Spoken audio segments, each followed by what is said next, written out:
And design, and today we talk about the entryways to the city of Ann Arbor, which I like to think of as doorways. The doorway to your home can set the entire theme for your guests when they're coming over as to what they're going to find inside.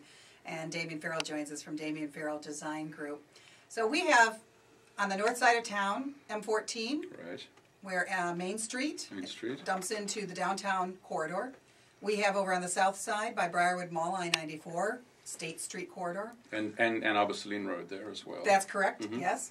Forgot about that one. And then also over on the east side, US 23, leading on to Washtenaw near Arborland. When you look at the entry points to Ann Arbor, Damian, what do you think? I think I can safely say that there are many, many people who would agree with me. It's been a topic of conversation in the planning and design world here in town, among architects, among staff at the city, and among several public groups about what can we do, what incentives could be put out there, what are some of the ideas to improve these really crucial gateway sites. And I think unfortunately some of them have developed the way they have because our zoning code at the time allowed that and really didn't focus on the fact that these were gateway entries. I think the North Main one is a very difficult one of itself, just because of the interchange, the oddity of that interchange, the fact that that area was very industrial for so long. New Center was able to replace the Lansky's yard, but there's still a lot of that kind of pretty gritty development that exists on the lower side of the road, between the road and the river. Very true that the junkyard, that was really the big, and that they were able to do something else with that property along the riverfront. I don't think we do enough with our riverfront anyway here in Ann Arbor. Oh my goodness. In most communities it's a celebration. You have shops and restaurants and you celebrate the river. We do a great job, I think, of spending time on the river. It's what's on the sides that I think could be improved. You could almost be in this town for several weeks and not even know that we have a river. That's true. And you're right, we don't celebrate it. If you think of if you have a guest coming to town, for instance, and you want to show them around, the river isn't something that would jump to mind for me. Even though we have several nice parks on it, the way, I think combinations of floodplains, combination of zoning, and combination of some of the old industrial areas have really kept us at bay and have kept our ability to access the river at bay, other than, as you say, literally on the river. Yeah. So too industrial on the North Main corridor leading into downtown Ann Arbor off of M14. Right. What about the east side where Arborland is? Thankfully, Arborland, I think, has really improved over the years. It's gone through so many changes. But at least there are some nice focal point stores there now, and that Whole Foods area down on Washtenaw, that. There are some people that believe stores aren't going to do it for you, but in my mind, at least it sets the tone for what to expect in that area. What about coming off of 23, though, and Washtenaw Avenue? Very busy road. Incredibly busy. What's exciting there is that this new, it's not that new, I guess, but there's now a study which has been done on that transition through under 23, connecting to Ypsilanti. Concerned retailers, landowners on both sides coming together. There have been a number of public meetings that I've attended about the beautification of that corridor. And we are fortunately, actually, which is interesting and exciting for us, working on a project right across the street from Arborland. So we are sort of doing something, it's not a large project, but we're doing something which is right in the middle of this Washtenaw beautification program that's going on there. And some of what we are doing is really working to that in a sense. And actually, I think this is probably the first project that will incorporate some of those items into it. Even though it's a small project, it's going to create, hopefully, a foothold and a demonstration of how that might work. Are you talking about where the dollar store is? Correct. Okay. And so what are some of the plans for that? Well, very simply, the old greenhouse, the old Frank's greenhouse, we have an approved site plan to remove the greenhouse and do about a 9,500 square foot addition in lieu of the greenhouse, so on the same footprint. So that can be a viable storefront then, that area? Absolutely, it can be. It used to be the area where they put the plants and the Christmas trees. Yeah, and it's, it's deteriorated now, there's nothing there. So hopefully if this project goes ahead, obviously it relies on tenants, and that's about as much as I can say right now. But our site plan process through the city recognized that. We brought it up and showed our ideas at some of the public meetings that were held at Mike Roddy's restaurant out there at Paisano's. And it's really gratifying to see people come out like that and encourage something. And everyone recognizes the importance of it. The other part of what has been criticized in there, so much parking in front of the stores before you even get to Washtenaw.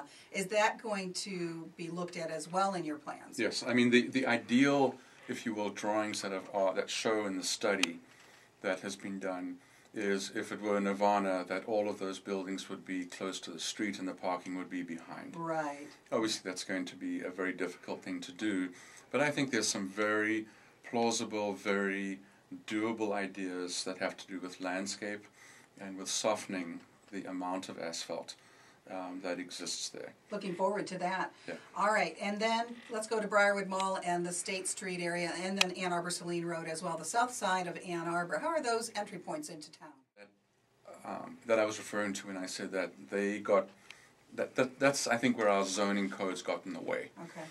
At that time we were dealing with zoning codes that were published and developed largely during the 70s. And even though these corridors and these entries have been around for 25 to 30 years, so not that big a difference in the age between the two, but you know, that was a time when we were saying, let's put housing here, let's put hotels there, let's put factories over there, and it was very segregated zoning as opposed to, and it didn't have any thoughts about how do we calm traffic, what's better to see, the buildings or the parking lots, how do we make this a gateway? Because they aren't. I mean, you come off the hectic experience of I-94 and you've got a couple of restaurants and some open areas, and there's no real welcome to Ann Arbor. There's nothing there that says, gosh, I'm really entering something. I'm entering a college town. Right. You know. And a really lovely way to get to downtown, because we've been talking about making downtown more density, putting more density into downtown. Big focus on that, yes. So you got to know how to get there in the first place, and I think it's more than just wayfinding signs or putting public art at these entry places. I agree, and I really am hopeful, and I'm very optimistic that as changes happen, as real estate develops and undevelops in a sense, that we'll start to see some of this very important thinking being there. I mean, it's already in some of the overlay zoning that's been put in. It's so much a part of the conversation now that I think as changes happen, we will see things like the beautification study, I beg your pardon, at Washtenaw happening. You know, just a better definition of those very frayed edges that I think signify those entries right now. Don't you think that the west side of town, with what they've been able to do with the medians and the Jackson Road Boulevard improvements that we've seen as well, I think that's helped identify that area. And another, I think, key thing there is they have a very viable business association, the West Washtenaw Business Association, as in West Washtenaw County. And I think that helps a lot too, because then you see business owners taking pride in their properties and working together to make some of these changes you're talking about. They do, and we've had some tear downs and some replacement buildings, as you've seen there. Right. And I think that you nailed it there.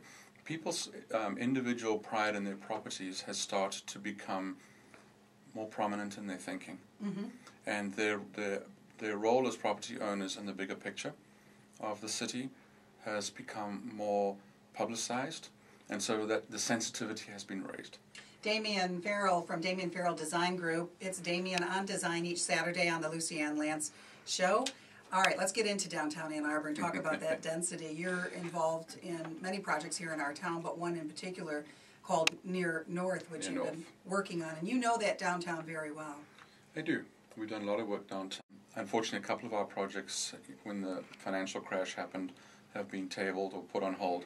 But Near North is going to happen, and that's the affordable housing project. It's a truly affordable housing project, so not to be confused with what people are calling affordable housing, which is really market rate housing for students. This is a project that is developed along the Mishta Michigan State Housing Development Authority along their guidelines. So it's tied to the annual median income. It's a joint venture between Avalon Housing, which is an absolute one of our stars and champions in this town for producing, managing, and operating affordable housing, and a private developer. So we have two wonderful clients tied together here, and it's really worked out well. Kudos to that neighborhood. This is a tough project to introduce to Ann Arbor. It is on Main Street, but it's up against a historic district. It's in the near north area. Main Street and where? It's right opposite the old city yard. So it is south of Depot Street. Mm-hmm. But in that block between Depot Street and Kingsley, right across from the community center. I'm sure there were concerns about affordable housing going in there. There were, and concerns about the size of the building, mm-hmm. the height. We did a tremendous amount of work with that neighborhood. And again, kudos to them, because it was a tough pill to swallow in the beginning. And, an ongoing team effort and a collaboration is really what brought that around. But this isn't for students per se. Students actually are not allowed to live in affordable housing. They are, by policy, from MISTA. This is not for students. Isn't that very different than many of the projects that we've seen, as you alluded to earlier? Most of what we see down there is the student rental market that is being built. Yeah, and here's an interesting thing. MISTA has a very strong set of design guidelines for their units. And a MISTA unit is considerably, if I was designing a market rate unit, a one-bedroom unit like I'm doing at Near North, the size would probably be 3/4 of the size of these affordable housing units. Interesting, isn't it? Yes.